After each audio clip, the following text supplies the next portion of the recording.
Labdien! Sākam šodienas mūsu šīs sezonas ar Radošo personu savienību pēdējo semināru šajā sezonā, kas ir no septembra līdz aprīlim. Šodien es runāšu un stāstīšu jums par šādu tēmu, kas ir, tūlītās arī padalīsimies ar ekrānu, lai jums ir visiem redzams. Man vajadzētu Annu uzlikt, lai es varu dalīties.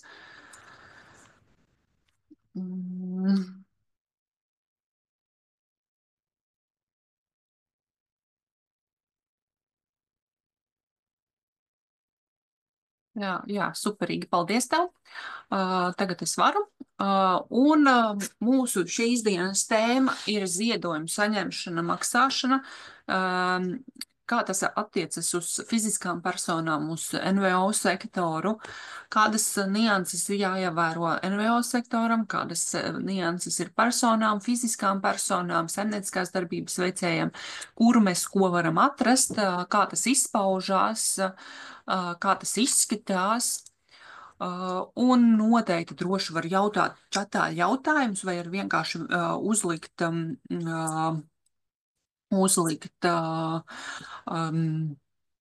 ieslēgt, pacelt rociņu, ieslēgt mikrofonu un droši jautāt jautājumus. Tie, kas skatās ierakstā šo te semināru, droši var rakstīt uz konsultācijas@mākslinieks.lv un jautāt jautājumus, un tad, kad mēs atgriezīsimies sākot ar septembri, oktobri, novembri, decembri, vai tas būs augusts, septembris, redzēsim, kā mums būs nianses ar normatīviem aktiem, likumiem. Mēs redzēsim, kā mēs atgriezīsimies. Droši varat jautāt uz e-pastu. WhatsAppā var droši man rakstīt arī jautājumus telefonā, un mēs varam vienoties gan par Zoom sesijām, gan šādām lietām. Bet tēma mums arī ir vēl plašāka, tas ir ziedojumi, kā tas ietekmē vienas otru pusi, tad nākamā tēma, kas ir dažādi maksājumi, kas ir fiziskām personām, ko biedrības maksā, ko citi cilvēki maksā, ko mēs kā fiziskas personas savstarpēji maksājam, un kādi ir pienākumi mums viņas parādīt atskaitēs dokumentos, kā tas viss kopā savelkās, kā tas ietekmē mūsu gada ienākumu deklarāciju. Un visas neiedomākamākās lietas, kas mums varētu būt ar maksājumiem, to mēs arī šodien apskatīsim. Un jo vairāk būs to jautājumu, kas ir saistošie un vajadzīgie, jo es vairāk un precīzāk varēšu atbildēt jums par dažādām situācijām. Drusku ieskatējuši arī par jautājumiem un atbildēm, kas man ir iesūtīti, drusciņi arī, bet to pēc plāna, kas man ir plānā ielikts iekšā. Bet šīs ir tēmas, ko Radošo personu savienība jums piedāvā, ko jūs varat apskatīties, ko jūs varat paskatīties, ko jūs varat redzēt kā cilvēki un prasīt man. Tas ir tas bloks, ko es pati varu jums sniegt un dalīties. Nākamā lieta, tas ir NVO sektors, kur ir darba attiecības, personāls, līguma attiecības, nodokļi. Šīs lietas ir tās lietas, kuras es varu palīdzēt saprast, kā labāk, ko labāk darīt, kur ir kaut kādas problēmas, kur ir kaut kādas nianses, kur ir nepieciešama mana iesaiste, kur ir mana palīdzīgā roka vajadzīga. Vienkārši atrisinātu kaut kādas nebūšanas, kas ir biedrībai, vai tas ir grāmatriskie, vai nodokļu, vai līgumiskie jautājumi, droši var rakstīt un prasīt jautāt. Un man ir tas prieks no 2021. gada, principā maija, aprīļa, būt ar jums kopā un dalīties. Un redzēt, kā jūs augat un kā jums šīs te nodarbības visas palīdz un kā jums tiešām ir tie jautājumi vienveidīgi, bet viņi ir un būs, kamēr katrs no jums sapratīs to, ko priekš sevis vajag, kas ir nepieciešams. Nu, lūk, šeit ir visi tie jautājumi, ko mēs apskatīsim. Diezgan plaši, diezgan raiti mēs arī iesim cauri šiem te jautājumiem. Droši čatā var jautāt, droši var prasīt. Ja kaut kas netiek atbildēts, ceļam roku, prasam, jautājam. Nu, tie, kas klausās ierakstā, droši prasat arī Facebookā apakšā zem video, var prasīt jautājumus. Es viņus ieraudzīšu, es arī atbildēšu. Nu, lūk, ejam uz priekšu šodienas stāstam. Jautājums man ir iesūtīts, kāda atšķirība darba alga un saimnieciskā darbība? Kas veido saimniecisko darbību? Nu, tas jautājums ir vienmēr bijis, un viņš ik pa laikam atkārtojās. Darba attiecības mums regulē darba likums, un tās ir attiecības, kur mums ir iesaiste kā cilvēkam, un mēs esam tie cilvēki, kas organizācija pieņem darbinieku darbā uz darba noteikumiem. Mēs esam darbinieki, mēs algojam darbiniekus, un to regulē darba likums. Un darba likuma gadījumā mums ir arī algu kalkulators, kalkulātora LV, kas man pašai patīk vislabāk un precīzāk aprēķina. Un 2025. gadā mums ir tāda lieta, ka mums ir minimāla alga 740 eiro, un mums ir tiek ieturēti nodokļi, sociālās iemaksas, mums tiek ieturētas 10,50% no cilvēka algas, no tiem 740 eiro. Tad mums ir neatliekamais minimums, ja mēs esam iesnieguši algas nodokļu grāmatiņu. Algas nodokļu grāmatiņas mēs iesniedzam EDS sistēmā, elektroniskās deklarēšanas sistēmā, un tas notiek mūsu katra individuālā privātajā profilā. Un mēs tur ieliekam, kurā darba vietā mēs gribam, lai šī algas nodokļu grāmatiņa tiktu piemērota. Tie, kas ir reģistrēti kā mikronodokļu maksātāji, tie, kas ir mikronodokļu maksātāji, viņi arī var tur, kur ir darba alga, kur ir parastais režīms, kur ir parastā darba alga, darba attiecības, mēs varam tur arī iesniegt algas nodokļu grāmatiņu, un mums no tās darba algas tiks piemēroti atvieglojumi. Tas ir neapliekamais minimums un par apgādībā esošiem bērniem, kas ir grāmatiņā. Šeit, piemēram, man ir tikai neapliekamais minimums, jo cilvēks ir iesniedzis algas grāmatiņu, un ko tas nozīmē? Tas nozīmē to, ka mēs redzam, uz papīra mums ir 740, tādai summai būtu jābūt rakstītai līgumā, un uz rokas pēc aprēķiniem mums sanāk 623,46, un savukārt darba devējam mēs izmaksājam 914,93. Tas nozīmē to, ka, ja mēs esam cilvēks, kas strādā uz darba algu, mums uzņēmumam jādod vai organizācijai labums pa 914,93, tad mēs esam pa nulēm. Bet, šai te algai būtu jābūt lielākam tam ienesumam, ko mēs ienesam tajā organizācijā, lai mēs atmaksātos. Šitos stāstu par atmaksāšanos noteikti skatās biedrības, nodibinājumi, reliģiskās organizācijas SIA, tie, kas nodarbina cilvēkus. Tas cipars, cik mums izmaksā darbinieks, ir tas būtiskais cipars.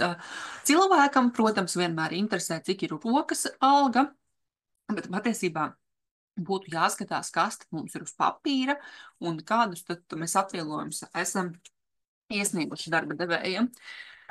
Nu, lūk, un darba devējiem, ja nav iesniegta algas nodokļu grāmatiņa, tad tā situācija ir stipri, stipri bēdīgāka, tad mēs uz rokas saņemam 493,41. Nu, par algām es neesmu baigi runājusi pēdējā laikā, bet algas ir viss tāds drošākais pamats, kad mēs esam sociāli apdrošināti, mēs esam visus nodokļus nomaksājuši, algas tieši, jo darba devējs arī par mums samaksā 174,57 nodokļi. Tas ir sociālās iemaksas, kas tiek maksātas pa virsu algai. Un jā, te ir arī nianse, ja ir nepilns darba laiks, ja ir pilns darba laiks, tā ir tā, kas atbildība cilvēkam pret darba devēju un darba devējiem pret cilvēku. Ja ir nepilns darba laiks, tad principā zem 740 eiro, tad mums var pienākties maksāt minimālās sociālās iemaksas. Par minimālām sociālām iemaksām es runāju no 2021. gada. Gandrīz katrā seminārā, paklausamies iepriekšējos seminārus, tur būs detalizētāk. Es tagad neiešu tajā jautājumā. Saimnieciskā darbība. Saimnieciskā darbība mums ietver ļoti plašu variantu, kā mēs varam izvēlēties. Principā mums ir izvēles iespējas 4 varianti, pat jā, 4 varianti.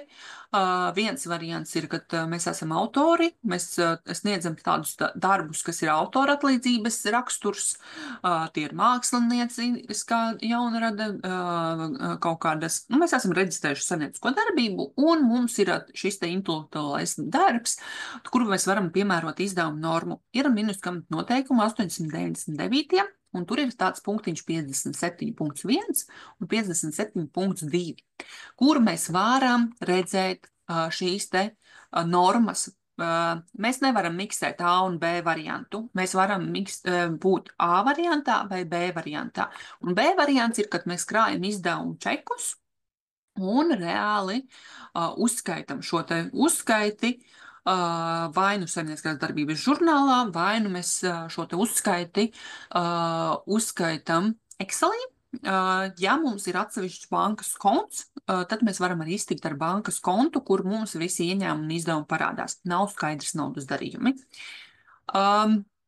Jums, kā radošo personu savienības pārstāvjiem, diezgan lielā mērā A variants pastāv, un tad es esmu te ielikusi to A variantu. Bet šajā te kalkulātora LV tur ir tāda nianse, ka piemēro neapliekamo minimumu. Tas ir diezgan tāds subjektīvs veids, kā skatīties. Es teiktu, skatāmies vai nu tabuliņu, kas jums tiks pielikta pie lekciju materiāla, kur man ir uztaisīts Excelis, kur mēs varam salikt ieņēmumus, izdevumus un sareiķināt sociālās iemaksas. Ienākumu nodokli jūs nesareiķināsiet. Ja mēs algu varam sareiķināt cents centā, tad saimnieciskās darbības veicējs nevar cents centā sareiķināt savus ienākumus. Ja nav izdevumu, jā, bet ienākumu nodoklis mums rēķinās gada deklarāciju iesniedzot, un šis ienākumu nodokli nevajadzētu. Viņš ir ļoti provizorisks, aptuvens, un galvenais mēs koncentrējamies uz sociālām iemaksām, jo tad, kad mēs rēķinam ienākumu nodokli, mēs tikai gada ienākumu deklarācijā ņemam sociālās iemaksas nost, bet dzīvē katru mēnesi mēs neņemam šīs te sociālās iemaksas nost vērā. Nu, tas ir tāds diskutabls jautājums. Tālāk ejam uz priekšu. Ļoti būtiski paskatīties uz šiem te 6 kritērijiem. Un, ja mēs esam noslēguši kā saimnieciskās darbības veicēji ar organizāciju sadarbības līgumu, mēs iestādām rēķinu. Un ja kaut viena no šīm te funkcijām, no šiem te punktiem izpildās, tad jūs principā esat darba attiecībās. Jums jūsu attiecības ar organizāciju ir kā darba attiecības. Un es vairāk nepārlasīšu šos te punktus. Tas ir ekonomiska atkarība, kad ir viens organizācija, kam mēs piestādām rēķinu visu laiku. Tā tam nevajadzētu būt. Tad tas nozīmē to, ka iespējams, ka jums bija jābūt nevis sadarbības uzņēmumu līgumam vai pakalpojumam līgumam, bet principā darba līgumam, jo jūs esat ekonomiski atkarīgi. Un šīs te pazīme arī sāk parādīties, ja ir ārvalstu kompānijas, kuras piesaista sev darbiniekus, bet patiesībā viņas noslēdz tā kā sadarbības līgumu, kur cilvēks strādā Latvijā, bet saņem tā kā šo te pakalpojumu.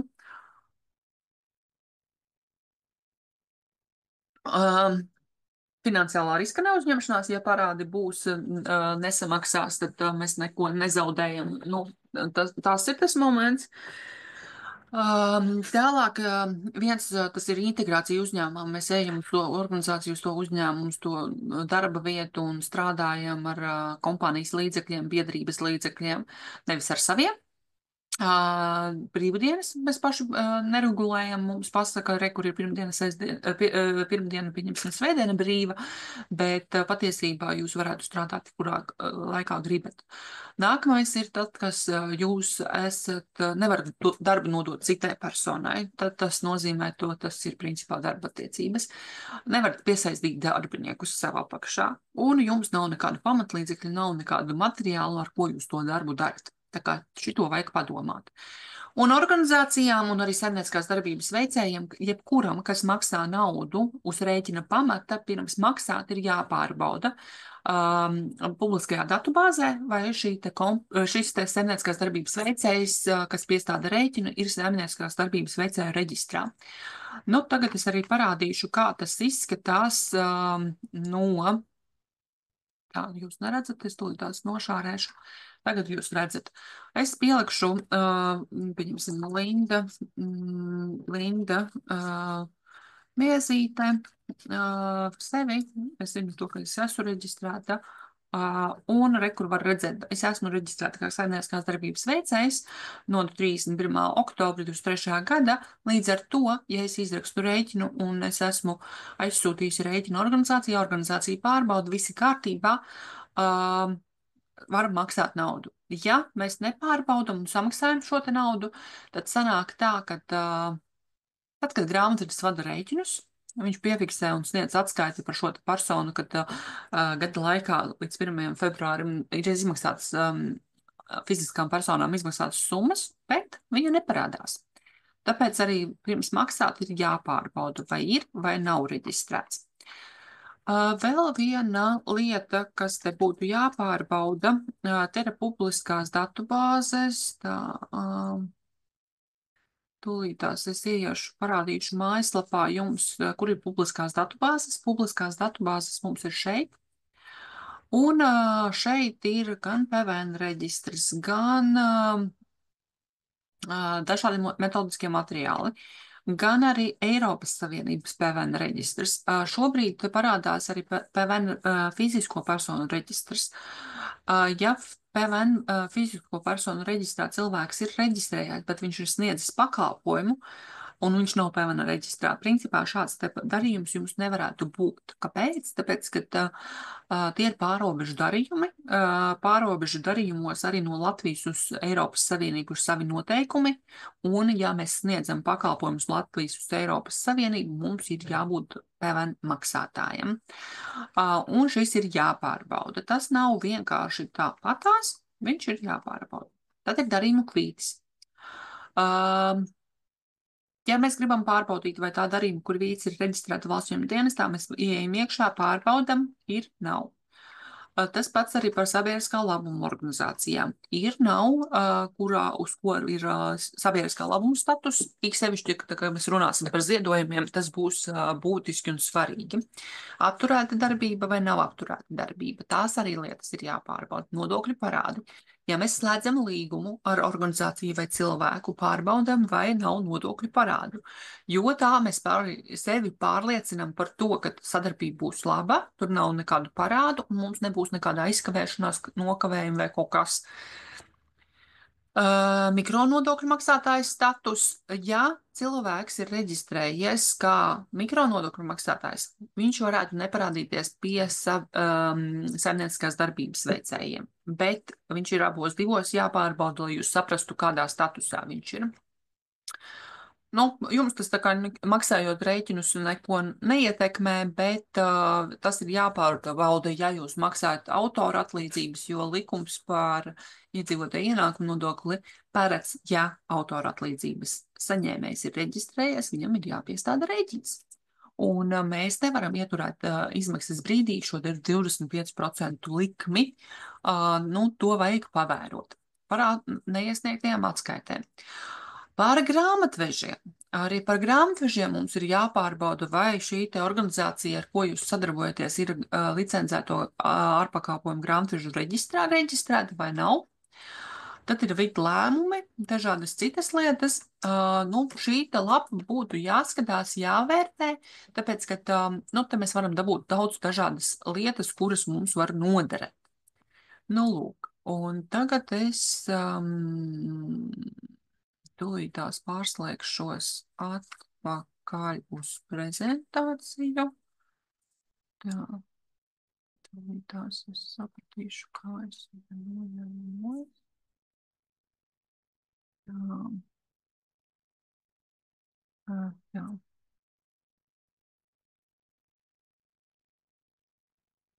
Jā.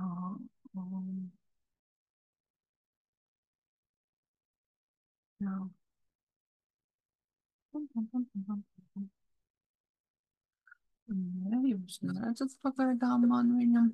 Es tūlītās uzlikšu pa jaunu, lai jums ir viss kārtībā, lai var redzēt. Nu, lūk.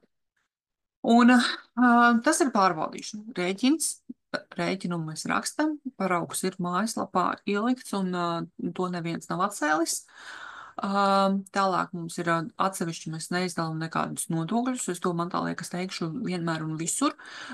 Jūsu pakalpojuma cena ir kopējā cena ar visiem nodokļiem, izņemot pievienotās vērtības nodokli. Pievienotās vērtības nodoklis nāk klāt, ja mēs esam pievienotās vērtības nodokļu maksātāji. Mikronodokli mēs atsevišķi neizdalām, sociālās iemaksas mēs atsevišķi neizdalām, mēs uzņēmuma ienākumu atsevišķi neizdalām. Rēķinā ir gala summa, kādu mēs gribam saņemt. Jā, tas ir sarežģīts jautājums, kā sarēķināt pakalpojumu cenu.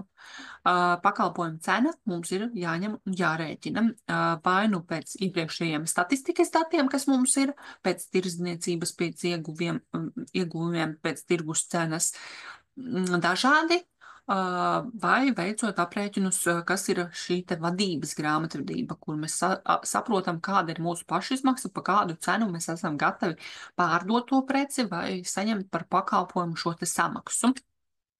Nu, un tagad mēs ķeramies pie tiem izdevumiem, maksājumiem, ko mēs vai ieņēmumiem, ko mēs varam saņemt gada ienākuma deklarācijā.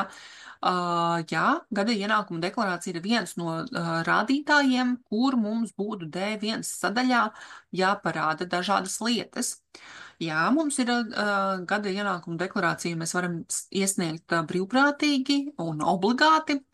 Par obligātajām lietām mēs esam runājuši jau kaut kad gada sākumā, bet atgādināšu vēl līdz 1. jūnijam vai 1. jūlijam, atkarībā kāds apgrozījums, mēs varam iesniegt gada ienākuma deklarācijas.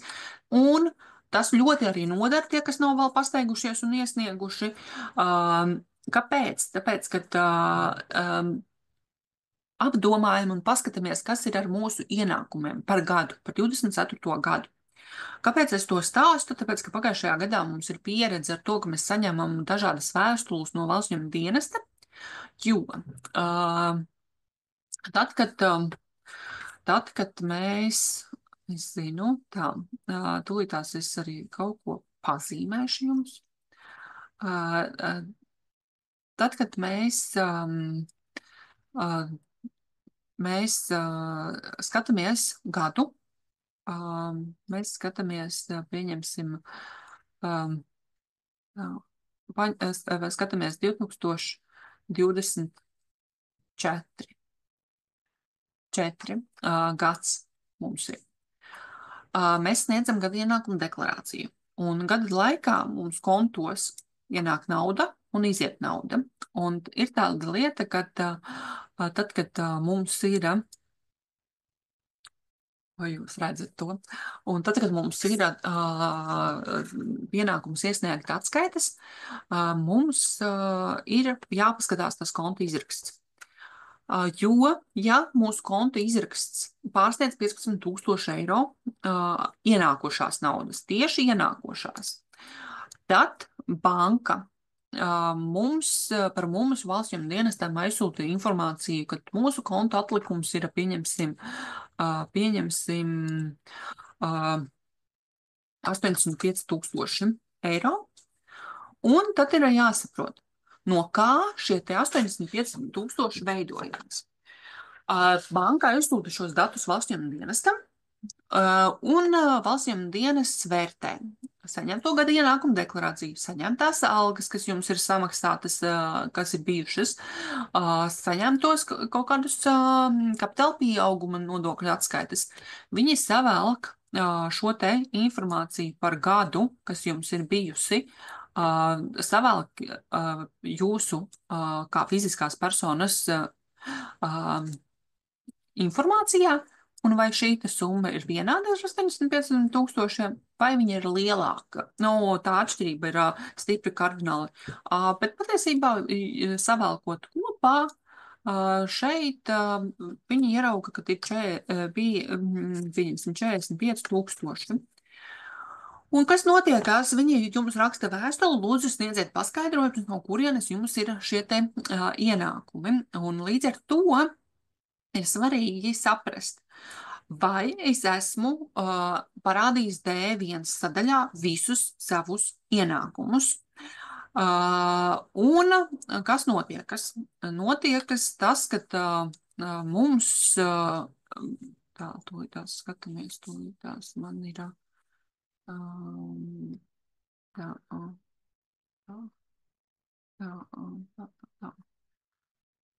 tā, un mums ir jāskatās, tāda lieta, tūlītās es paiešu uz priekšu, lai jums pastāstītu dziļāk. Vai jums ir bijusi saimnieciskā darbība? Ja jums ir bijusi saimnieciskā darbība, jūs aizpildat sadaļu D3.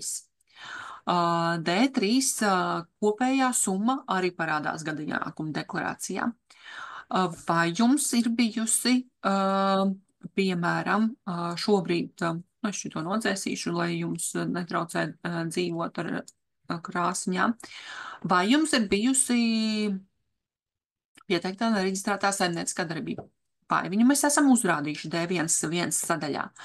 Vai mums ir bijuši ienākumi no ārvalstīm? Vai mums ir bijuši dāvinājumi vai citi ienākumi, ko mēs esam guvuši, kas pārsniedz 10 000 eiro? Arī mazākas summas, es teiktu, var norādīt gada ienākumu deklarācijā D1 sadaļā. To, ko jūs esat pārdevuši mašīnu, dzīvokli, kaut kādas privātās lietas, kas ir bijušas, pieņemsim, datoru vai kaut kādu mēbeli, kas, tiešām ir diezgan ievērojama summa priekš jūsu ienākumiem. Pieņemsim, kaut vai tie pēc 1000 eiro, 2000, 3000, 5000, bet atceramies to, ka, ja pārsniedz 7000 skaidrā naudā, 7200 ir limits, ko jūs varat norēķināties skaidrā naudā. Ja ir pārsniegums 7200, tad tas nav atļauts norēķināties skaidrā naudā. Un tāpēc mums ir jāpievērš uzmanība, kā tad mēs vai caur bankas kontu to mēs esam darījuši, vai skaidrā naudā. Un gada ienākuma deklarācija obligāti jānorāda visi ienākumi, kas pārsniedz 10 000. Un te ir svarīgi arī tas moments, kas ir par dāvinājumiem. Dāvinājumi, kas ir no fiziskām personām. Jautājums, vai man tas cilvēks ir radinieks? Vai viņš man ir līdz 3. pakāpē radinieks?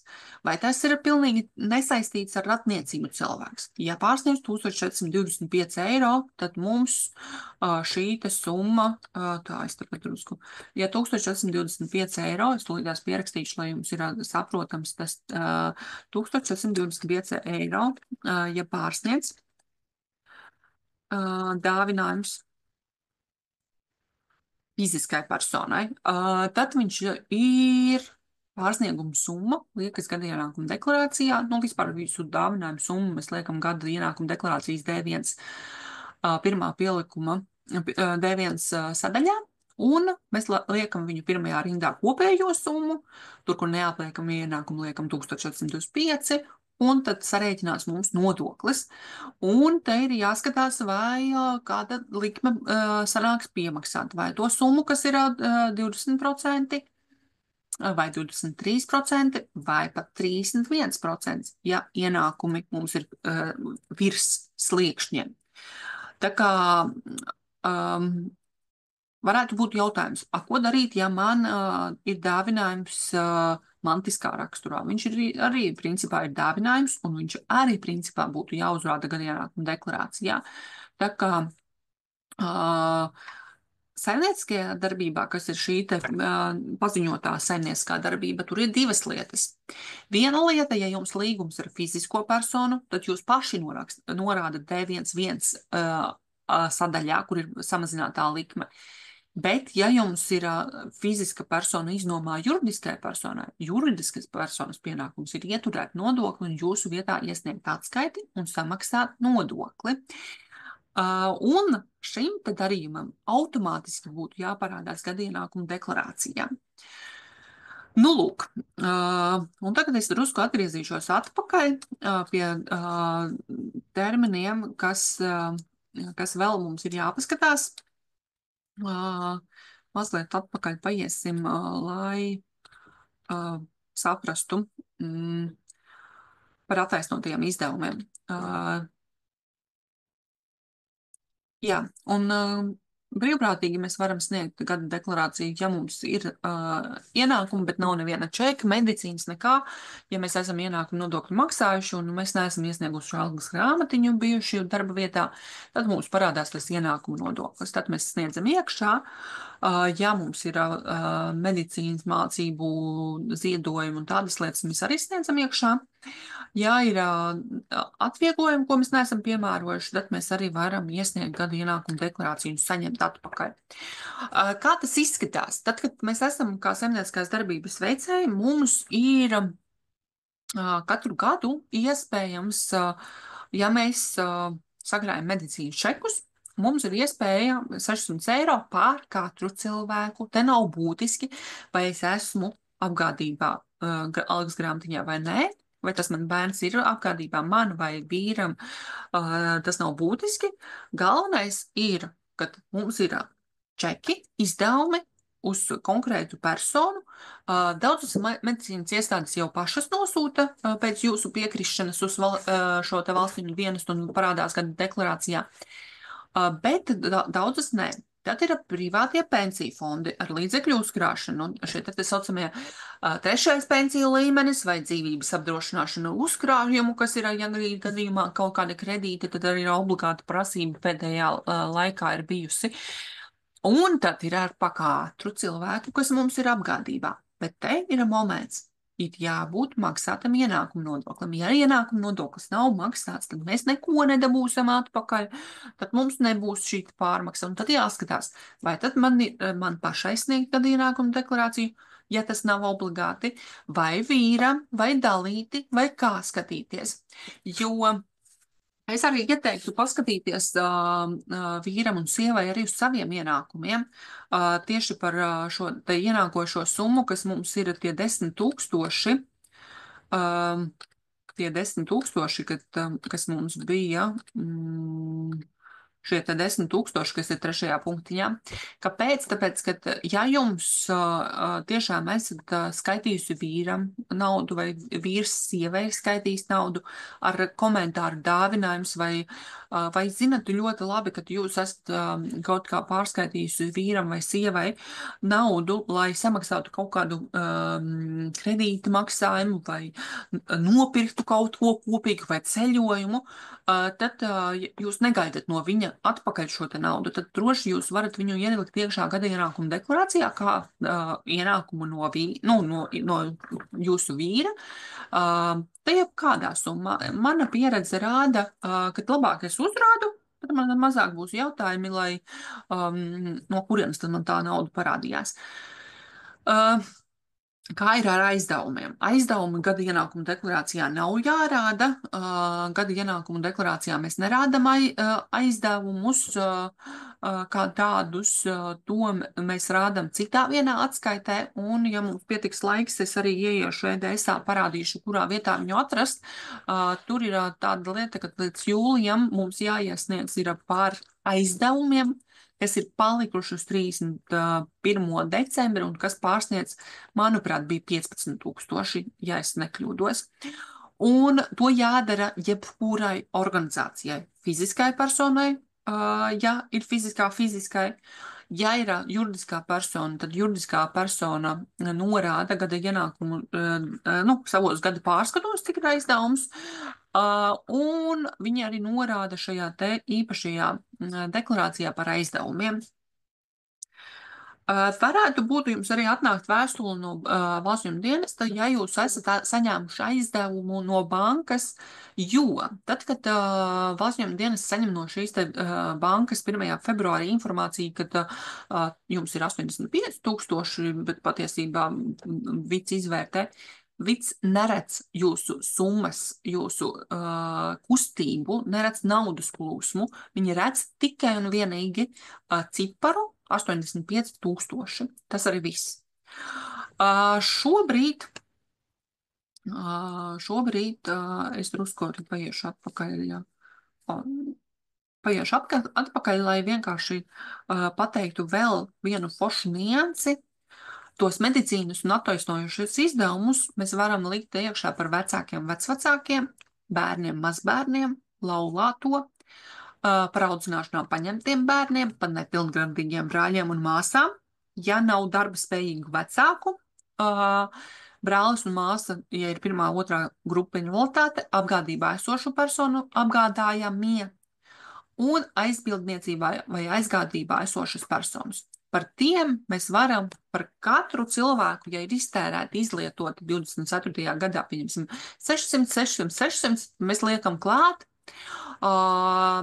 Ja ir automātiski noziņoti, tad es ieteiktu sazināties ar valsts ieņēmuma dienestu un pajautāt, kā viņus tur pārlikt, vai nu vienkārši izdzēšam ārā no tā, kam viņi ir aizsūtīti, pieliekam pie tā, bet iespējams kaut kāds migrācijas variants arī pastāv datiem, bet es to nezināšu, nemācēšu pateikt.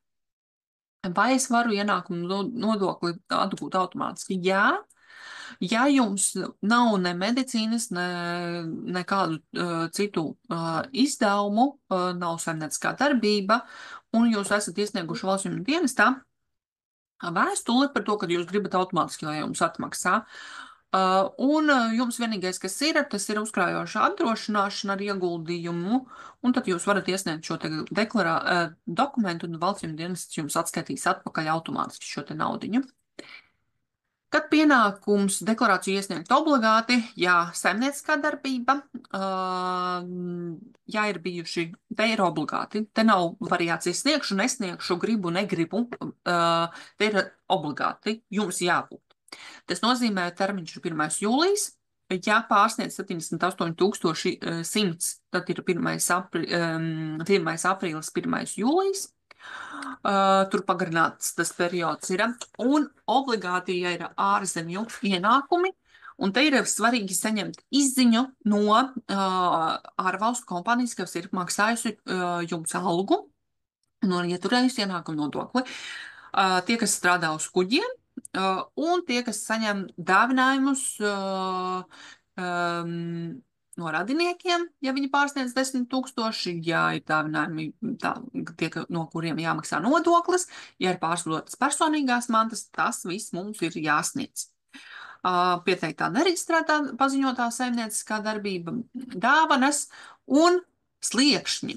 Ja mums ir bijuši ļoti ienākumi un mums pārsniedz 78 100, tad mums uzreiz pašiem ieslēdzas, ka mums jāmaksā 31% nodokli. Un šeit es lāzeri paņemšu, un šeit ir tāda lieta, ka nodokli aprēķina 20% līdz tam slieksnim, tad ir 23% līdz slieksnim un 31% līdz tam slieksnim. Ja es teicu, tajās piemērā 85 000, pieņemsim, ja ir 85 000 līdz 20 400 būs 20%, šajā starpiņā, kas ir no 20 400 līdz 78 100 būs 23%, un viss, kas ir virs 78 100, apliksies ar 31%, un tas arī parādās gada ienākuma deklarācijas galvenajā sadaļā. Jā, šī situācija ir tāda neforša, ik sevišķi tie, kuriem ir jāpiemaksā.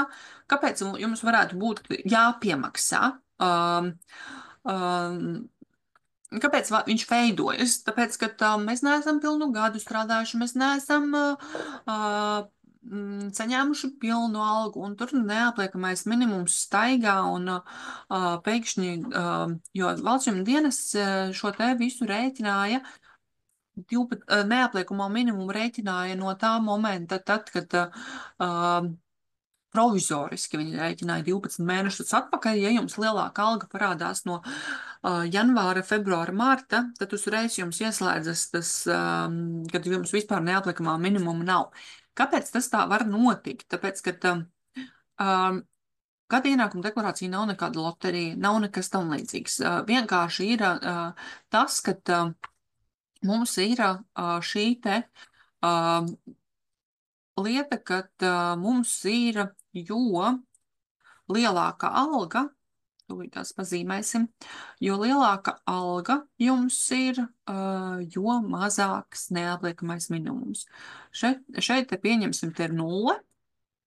Un, ja mums ir mazāka alga, neapliekamais minimums mums ir lielāks. Līdz ar to jums sanāk pārmaksa. Tiklīdz jums ienākums ir lielāks, jums tas neapliekamais minimums samazinās. Bet ja darba vieta nav zinājusi to, ka jums kopējie gada ienākumi būs lielāki, nevis šis punkts, bet augšējais punkts, tad neapliekamais minimums ir visu laiku piemērots, bet iesniedzot gada ienākumu deklarāciju, jums savēlkās visi ienākumi. Un līdz ar to sanāk tā, ka neapliekamais minimums var pat pazust, un jums nebija tiesību viņu piemērot. Jā, ir viena formula, bet viņu īsti nevar aprēķināt, tāpēc, ka tā ir prognoze. Un līdz ar to, paldies Dievam, ka tagad no 1. janvāra mums vairāk šī dzīves situācija nav.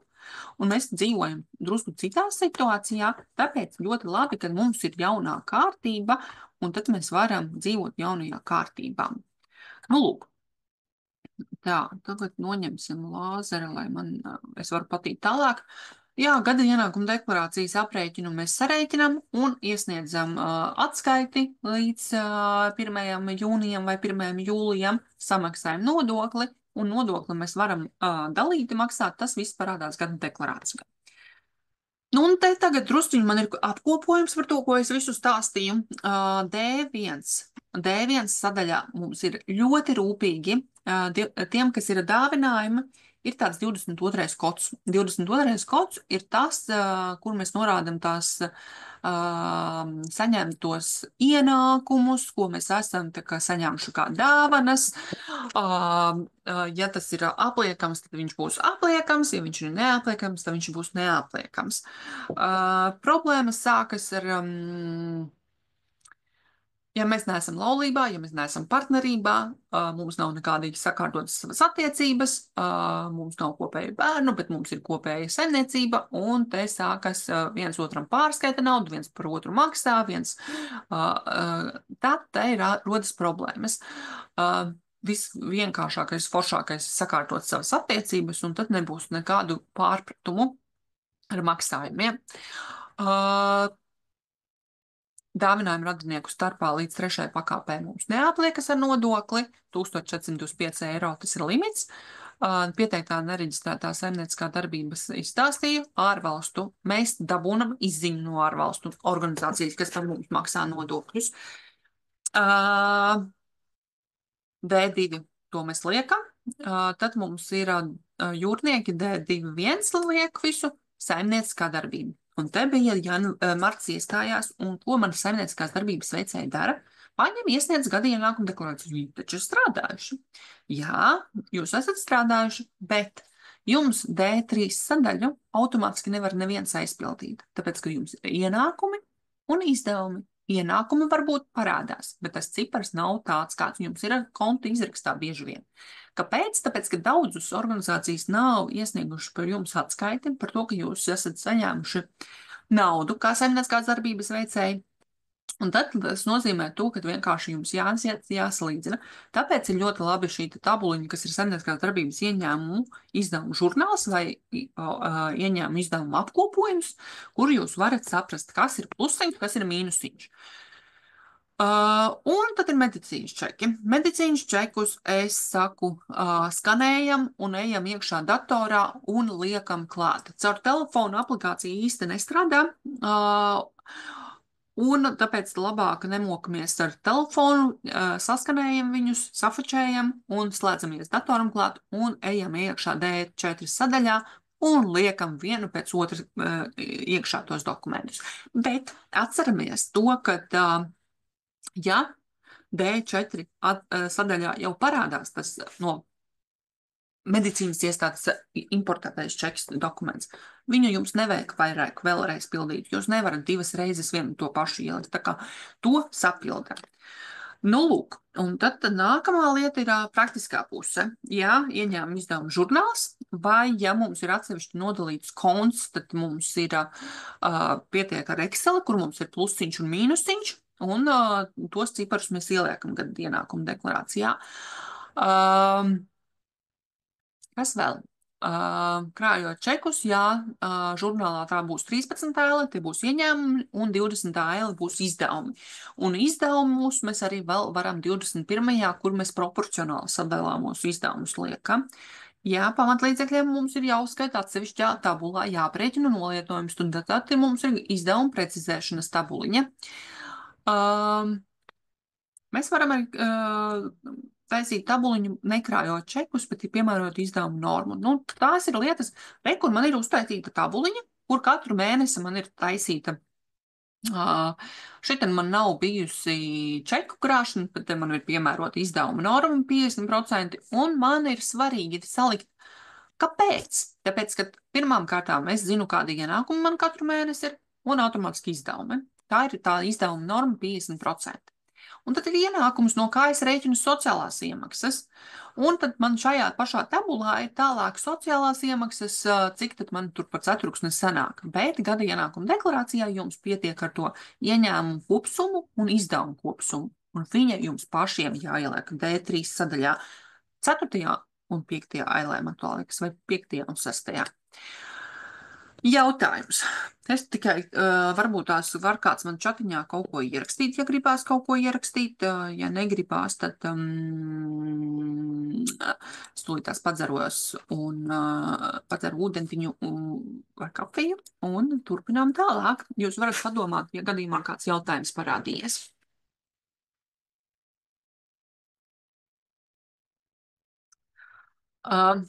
Autoratlīdzība. Kā var pārbaudīt, vai saimnieciskās darbības ieņēmumi, kas ir autoratlīdzības, vai viss ir nodeklarēts? Nu, mēs ejam iekšā EDS sistēmā, es esmu te uzlikusi ceļu jums, mēs ejam mazliet savādāk tas uzskaitījums, bet pārskati par nodokļiem un avans maksājumiem. Mēs ejam tur par pārskati, es atkal paņemšu. Kur ir mums pārskati, mēs ejam pārskati, tālāk mēs ņemam šo te atskaiti, un mēs arī par darba attiecībām varam periodus redzēt, vai viss ir sakārtots pareizi, vai viss noziņots no darba devēja puses, bet saimnieciskai darbībai, autoratlīdzībai, saimnieciskai darbībai ņemam šo te ienākumu izmaksas paziņojumi par fisiskai personai izmaksātājiem summām no 2029. gada. Un tur jūs redzēsiet visu, kas ir nodeklarēts, jo gada ienākuma deklarācijā mēs neliekam autoratlīdzības saņēmēju, tur, kur mums izmaksas brīdī ir ieturēta 25%. Viņam mums vairāk nav. Viņam būtu jābūt pārskaitītiem uz privāto kontu, kas nav saimnieciskās darbības konts, un viņus mēs tērējam un lietojam, kā saņemto naudu. Mums viņiem nav nekas jādara vairāk. Viņi gada deklarācijā neparādās. Nu, lūk, te atšķirība. Kur mums ir noziņots, kad mums ir saimnieciskā darbība, un jāsaprot, vai visi ir noziņojuši. Problemātiskāk ir tad, ja ir dividendes, kuras nav noziņotas, jo viņas ietekmē, cik jums jāmaksā ienākuma nodoklis, jo dividendes, kuras nav noziņotas, bet ir saņemtas, tiklīdz tā atskaita tiek iesniegta, jums jāprecizē gada deklarācija, jums pazūd neatliekamais minimums, ja pārsniegts slieksnis neatliekamai minimumam. Bet autoratlīdzības parādās mums ar šādu te kodu 1061. Tās ir autoratlīdzības, no kurām ieturēts ienākuma nodoklis 25%. Viņas mums gada deklarācijā neparādās. E-adrese.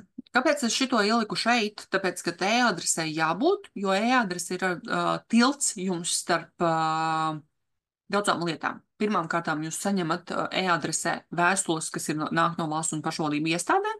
Jūs uzzinat, jums nesūta pastu, kas var noklīst, pazust. Un otra lieta, jums ir iespēja taisīt, gatavot e-rēķinus e-adresē. Un e-adrese ir jāaktivizē, jāpieslēdz. Ja mēs esam fiziskas personas, tad būs pie fiziskām personām, juridiskas personas pie juridiskām personām. Visām organizācijām šim jābūt. Par autora atlīdzību. Nē, vēlreiz saku, nav gada ienākuma deklarācijā par autora atlīdzību, kur ir kods 1061, jāsniedz par autora atlīdzību. Labā ziņā par autora atlīdzībām, kuru izmaksas brīdī ietur nodokli un vispār arī pensionāriem, labā ziņa tā, ka no 26. gada pensiju pārreikins tiks veikts automātiski. Cik es saprotu, nebūs jāraksta vairāk iesniegums par to, lai pārreikinātu tiem, kas ir strādājošā pensionāri. Nu, un tepat mēs nonākam līdz tiem ziedojumiem. Kā tad mums ar viņiem darīties? Ziedojumi, te es izstāstīšu, kā ir biedrībām jādarās ar ziedojumiem, kā ir gada pārskatā viņām jābūt uzrādītiem un, principā, kā sagatavoties mājas darbus ar ziedojumiem un dāvinājumiem, tāpēc, ka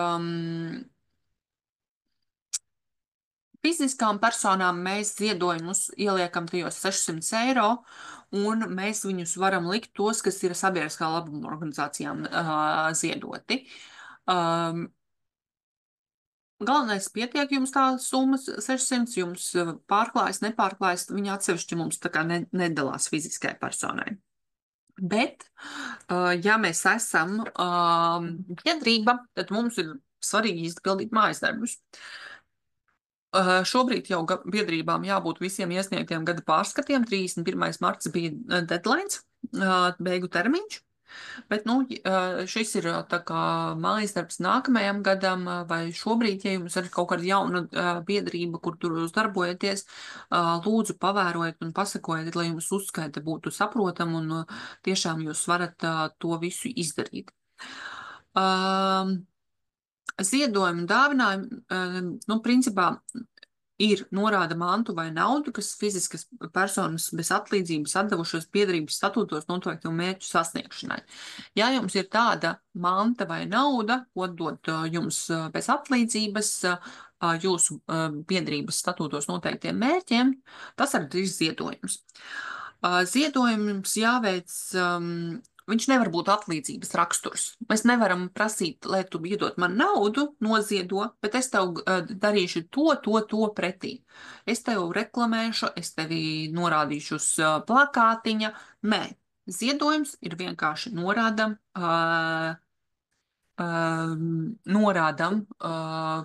bankā pārskaitot ziedojums kaut kādam konkrētam mērķim, ziedojums tam. Un mēs kā biedrības organizācijas šo te saņemto mantu vai naudu norādam saņemtie ziedojumi dāvinājumu kontā, apakškontā. Ziedojumu dāvanu pārskatu sagatavo saņemto ziedojumu dāvinājumu atlikumu sākumā, kāds mums ir sākuma gadā, tad pārskata gadā saņemtais ziedojums un dāvinājums, pārskatā izlietotais ziedojums un dāvinājums, saņemto ziedojumu dāvinājumu atlikums pārskata gada beigās. Mums viņš ir secīgi jāsaliek, lai parādītos. Savādāk atskaiti jums nepieņems un neļaus nemaz iesniegt. Biedrībām ir tas, ka diezgan daudz manuāla darba ir jātaisa ēdēs sistēmā. Jums nav tādu eksportu, importu, kas varētu būt no sistēmām tieši saistībā ar ziedojumiem. Varbūt par šiem 2 gadiem ir kaut kas radies, bet es pati personīgi īsti nezinu. Ziedojuma dāvinājuma šajā pārskatā jānorāda pēc ziedojuma un dāvinājuma. Tas ir saņemšanas veida, tā ir skaidra nauda, bezskaidra nauda, manta. Ja pārskatā ir saņemta ziedojuma dāvinājuma skaidrā nauda, tad jānorāda, cik no tiem iemaksāti uzņēmuma kontā. Šis ir no pēdējos 2-3 gadus palicis diezgan skruplozi un darbietilpīgi. Tā kā vislabākais, ja ir grāmatvedis no jūsu pašu biedrības vidus, kas zina šo te visu schēmu, kā jūs darbojaties, kas jums ienāk, kas jums iziet, un jums ir detalizēta šim te uzskaite. Tad arī pie veida vispārīgie ziedojumi, mērķa ziedojumi jums jānorāda, un tad pārskatā atsevišķi jāuzrāda anonīmie ziedojumi un dāvinājumi. Par anonīmu mēs uzskatām to, ka nevaram identificēt personu. Nav personas kods, mēs vienkārši nevaram viņu identificēt. Pārskati gadā saņemtie ziedojumi dāvinājumi ir jāatšifrē atsevišķi par grupām.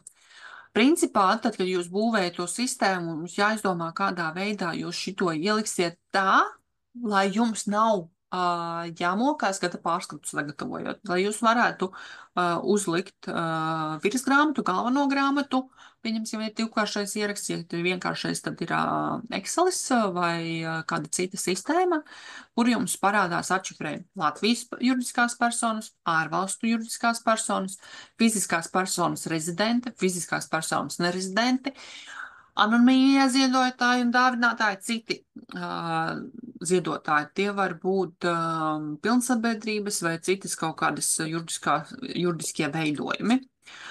Un ziedojumu dāvinājumu devēji jums arī atšifrējas atsevišķi. Jums katra šī persona, kas ir ziedojusi, dāvinājusi, jāatšifrē atsevišķi konkrēti par ziedotājiem. Jānorāda vārds, uzvārds, personas kods, jeb reģistrācijas numurs. Un par juridiskām personu reģistrācijas numurus, un kaut kur es arī redzēju par adresi, bet pati šobrīd neesmu pildījusi pēdējā laikā, jo es esmu pēdējos 2 gadus drusciņā atgājusi no biedrībām. Un savukārt gada pārskatā izlietotās naudas pēc atšifrējuma statūtos paredzētie mērķi un uzdevumi. Ja ir sabiedriskā labuma status, tad cik ir izlietots sabiedriskajam labumam, cik ir vispārējiem mērķiem, un tad ir atsevišķi administratīvie izdevumi un pārējie sabiedriskās darbības izdevumi. Šīs te visas lietas ir jāatšifrē atsevišķi, un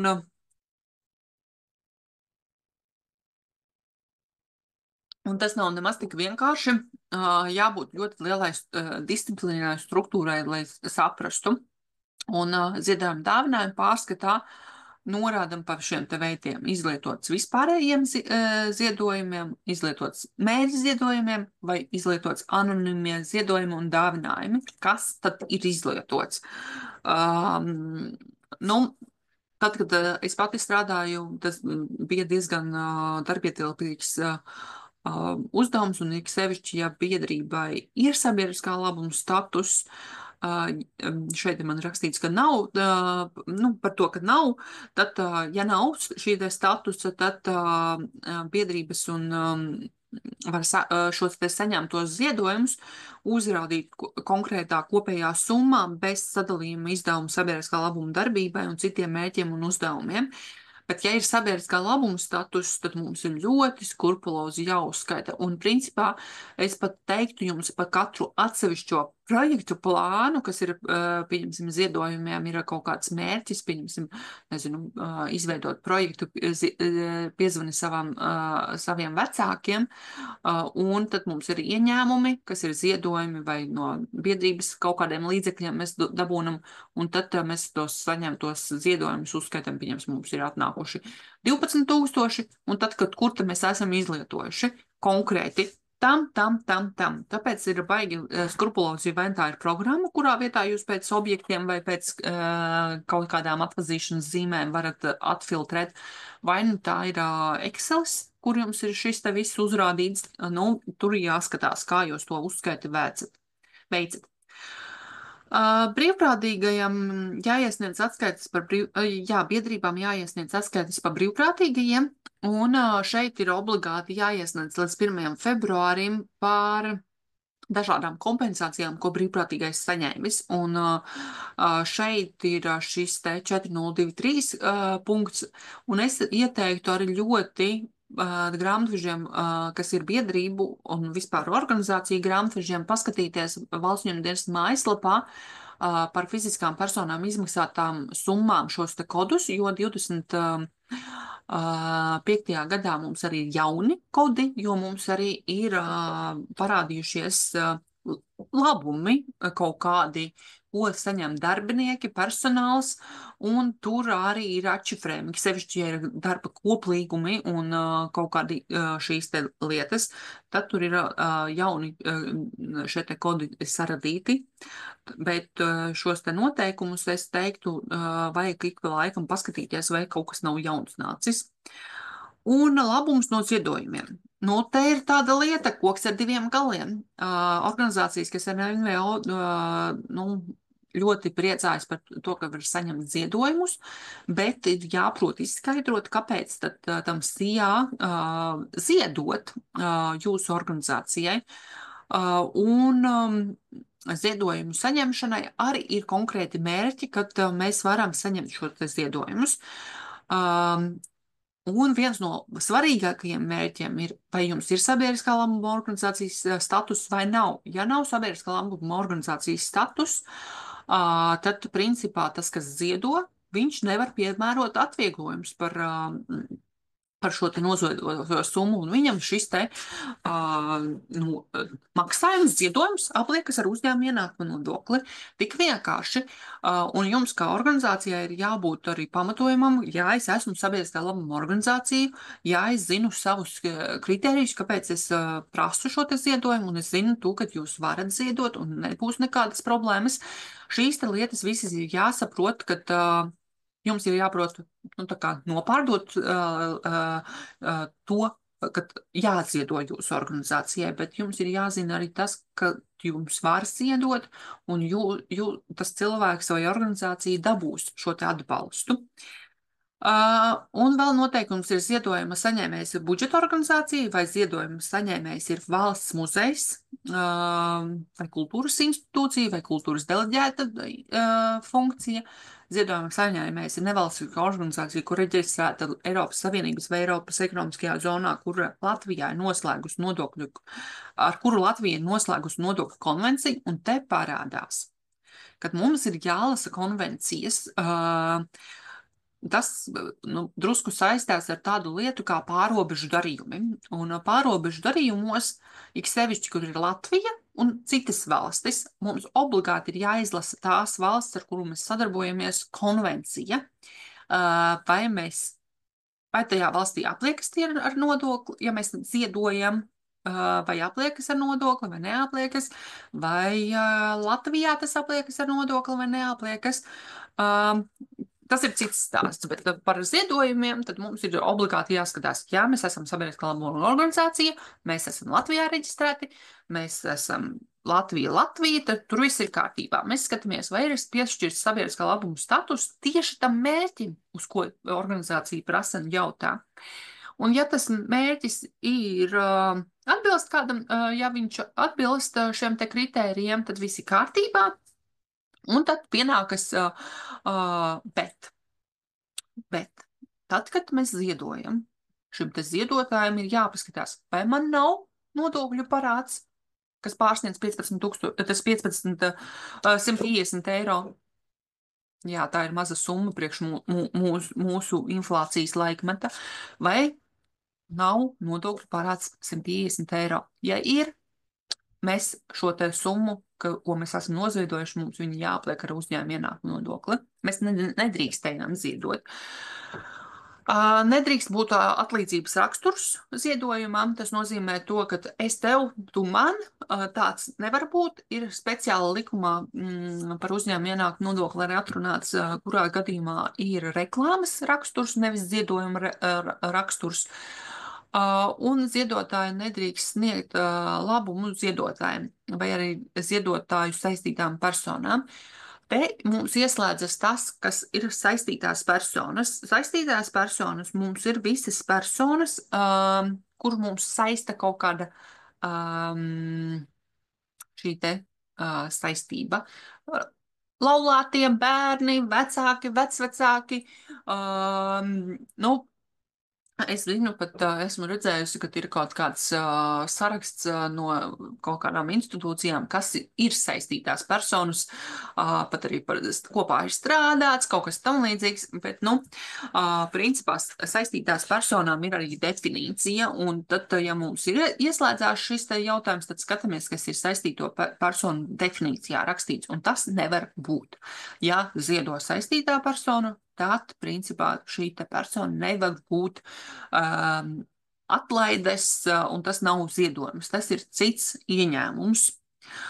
Nu, nav piemērojami šeit atvieglojumi par, un jāpliek ar uzņēmuma ienākumu nodokli šī visa summa, vai no arī, kad ienākumu deklarācijā mēs sniedzam, tad īsti mēs nevaram saņemt ienākumu nodokļu atlaidi, tad viņi skaitās no gada deklarācijas attaisnotajiem izdevumiem. Nu, un kāds ir labums tam, kas noziedo? Ja līdz 18. gadam mums bija tā, ka mēs mazāk maksājam nodokli, tagad ziedotājiem ir tas, ka ziedojums ir principā mana labā griba ziedot šo summu, jo, ja mēs ziedojam, tad ir trīs varianti. Principā četri, bet divi ir no tiem populārākie. Viens ir, ja mums ir 5% no ziedojuma summas ar peļņu, kas mums ir, otrais variants ir neiekļaut taksācijas perioda apliekamajā bāzē summu, kas ir 2% no kopējā algu fonda, kas ir aprēķinātā bruto alga, par ko ir samaksāts nodoklis. Tas nozīmē to, ka mēs paskatāmies algas, kas mums stāv 7,210, 7,222 kontā, bruto summa un reiz 2% par, pieņemsim, 25. gadā pa 24. gadu. Un tas ir limits, pieņemsim, mums ir algu fonds, pieņemsim, piemēram, 85,000 reiz 2%, mēs varam 1,700 eiro ziedot, tad mums šī summa neiet iekšā uzņēmuma ienākuma nodokļu deklarācijā. Mēs esam noziedojuši, viņš ir sabiedriskā labuma organizācija, mums nav nodokļu parāda, visi kārtībā. Trešais variants, ja mēs maksājam dividendes, tad tajā periodā, kad mēs maksājam dividendes, tad mums arī ir ziedojums, un tad mēs skatāmies un rēķinam šo te formulu, un tad mēs samazinam maksājumo uzņēmumu ienākumu nodokli no noziedotajām dividendēm. Un ceturtais variants, ja mēs ziedojam Ukrainas civiliedzīvotājiem atbalstam, nu un te ir tas atbrīvojums, ka uzņēmuma ziedojuma summa, kas tiek novirzīta Ukrainas palīdzības sniegšanas cietušiem, ziedotājs pilnā apmērā attiecas uz saviem saimnieciskās darbības izdevumiem, un tas neatliks ar UIN-u. Lai nepārmērātu šo te UIN atbrīvojumu ziedojumu, mūsu Ukrainas ziedotājiem ir jābūt sabiedriskā labuma statusam, un budžeta iestādēji jāievēro šādi nosacījumi. Ziedojuma mērķi, kas norādīti ziedojuma saņēmējiem, jāiekļauj tieši noraidē uz konkrētu ziedotāju mērķu novirzīšanu Ukrainai. Ziedotājiem nedrīkst būt nodokļu parādu, kuru summa pārsniedz 150 eiro. Sabiedriskā labuma status, ja tā ir budžeta iestāde, tad budžeta iestādē skaidri un gaiši mēs norādām, ka ziedojums līdzekļu novirzīšanas Ukrainai, un tad mums šis te neapliekas uzņēmuma ienākuma nodokli. Ja tas nav maksājuma uzdevumā mums norādīts, mēs nevaram uzminēt, ka tas ir ziedojums Ukrainas civiliedzīvotājiem atbalstam. Nodokļu parāds un teksts. Un kopēja aina ar mūsu saimniecisko darbību un vispār ar uzņēmējdarbības formām.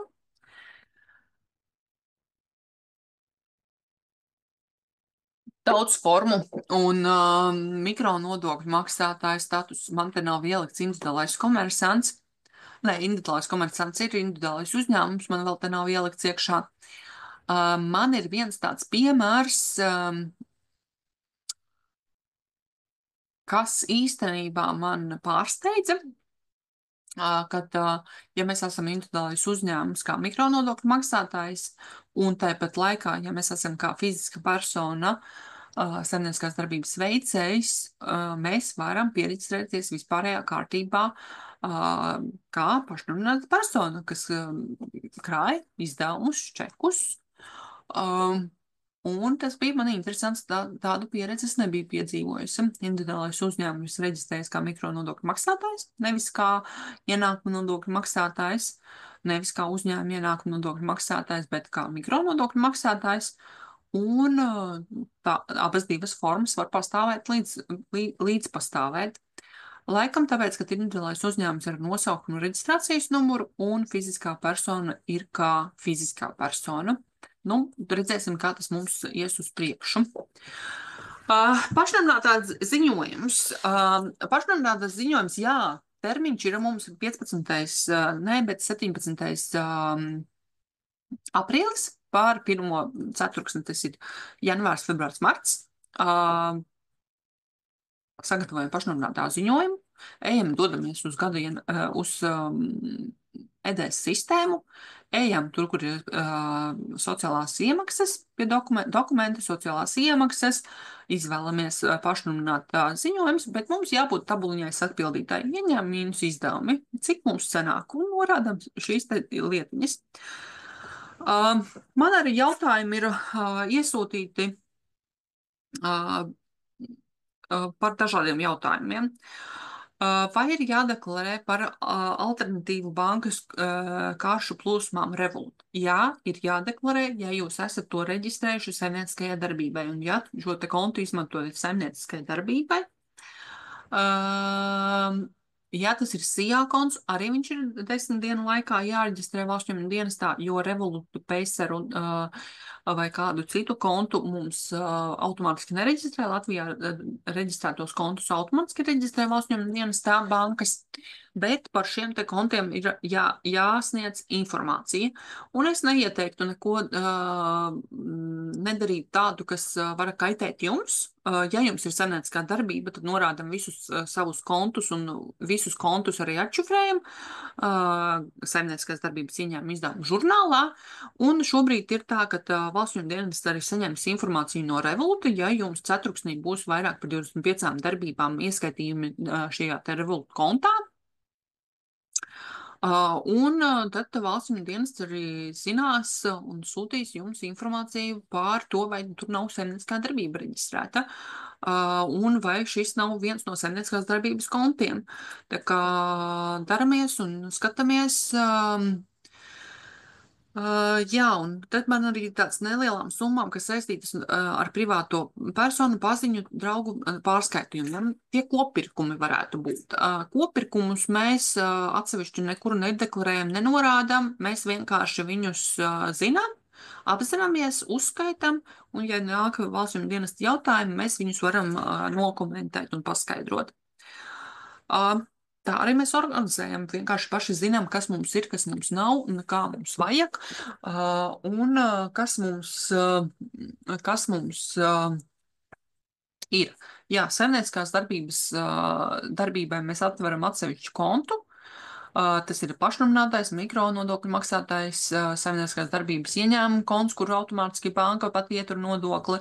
Vai tas ir individuālais komersants vai individuālais uzņēmums, varam atsevišķu kontu un dzīvojam atsevišķu dzīvi no privātās dzīves. Privātajā kontā varam pārskaitīt no šiem te kontiem naudu, varam autoratlīdzības saņemt. Tā ir vieglāk dzīvot. Un fiziska persona, jā, ja bankas konti ir jādeklarē, jādeklarē. Un jautājums vēl man ir arī viens. Ja pagājušajā gadā biju mikronodokļu maksātāji, kā man jāizpilda gada deklarācija par šajā statusā iegūtajiem ienākumiem un samaksātajiem nodokļiem?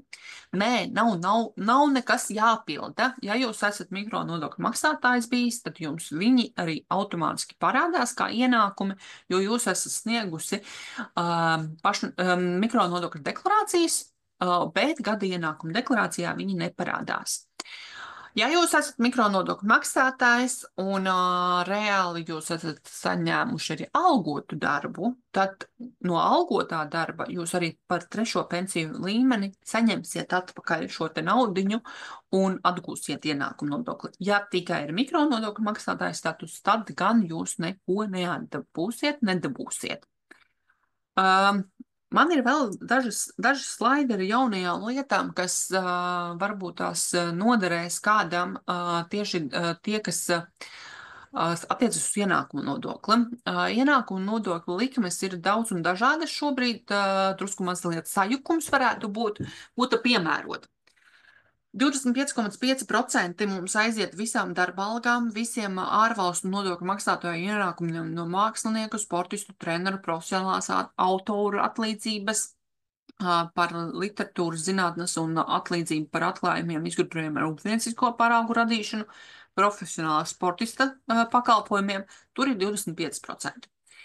Šogad ļoti, ļoti skrupulozi skatāmies, kas ir ar ienākumiem, jo, ja jums pārsniegs 105,300, tad jums būs likme 33% virs tā pārsnieguma. Un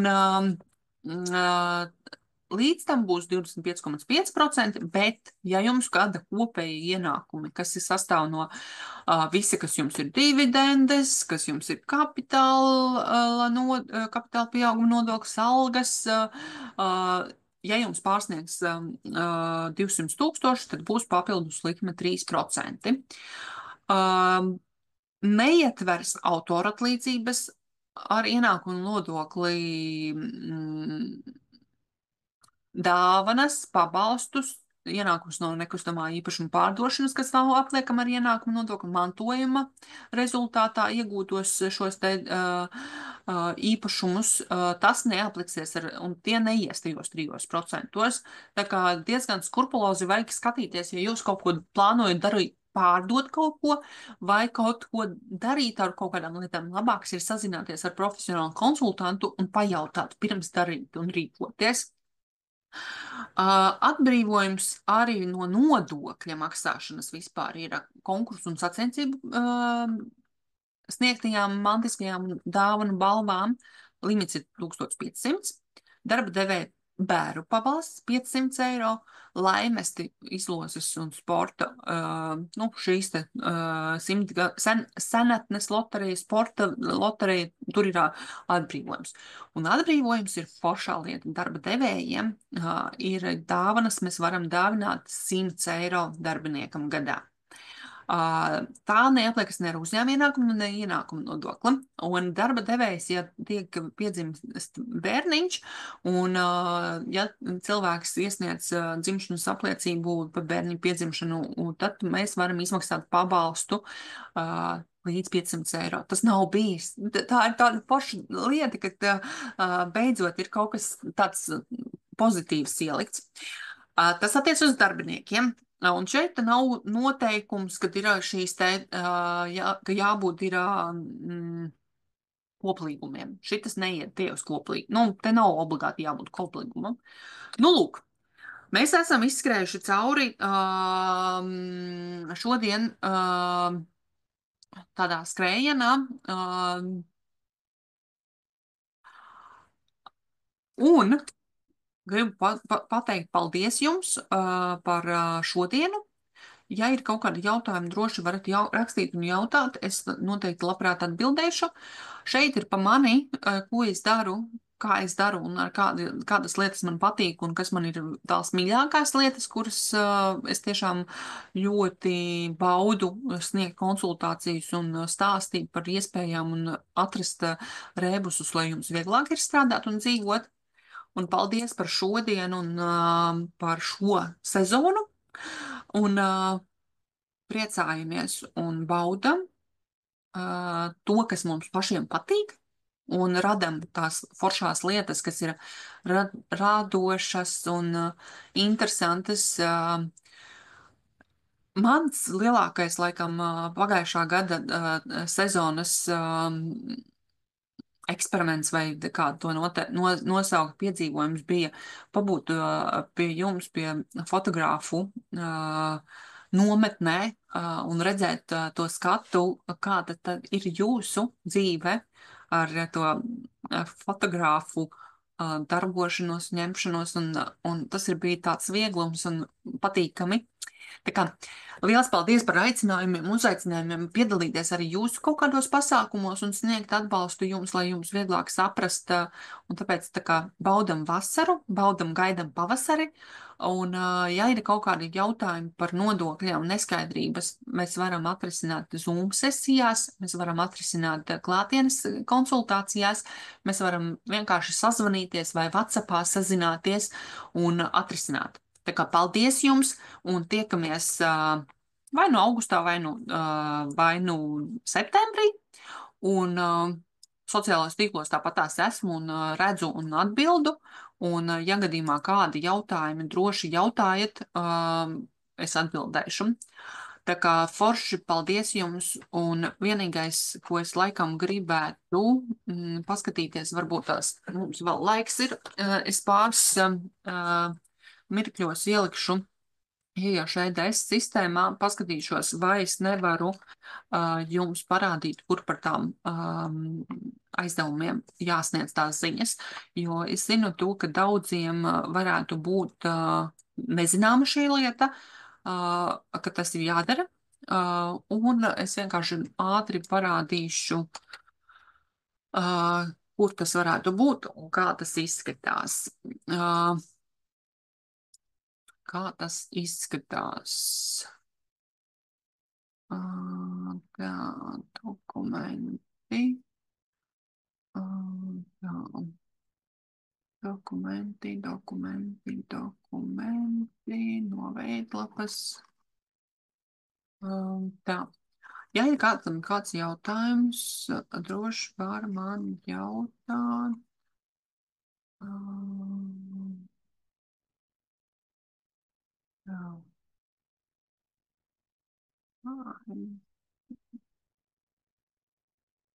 Nu, jā, es te parādīšu jums, kurā vietā tas slēpjas.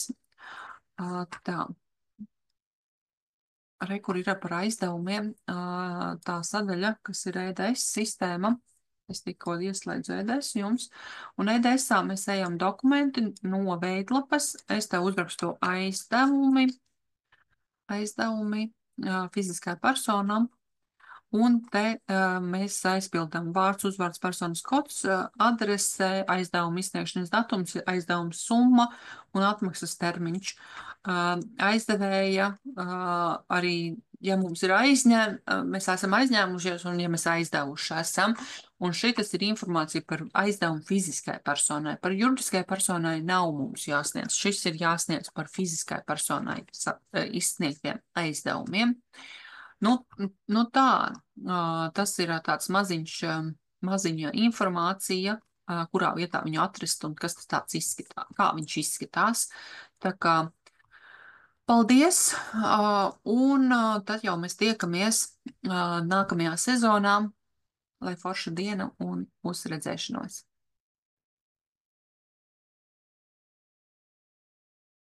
Paldies, Linda!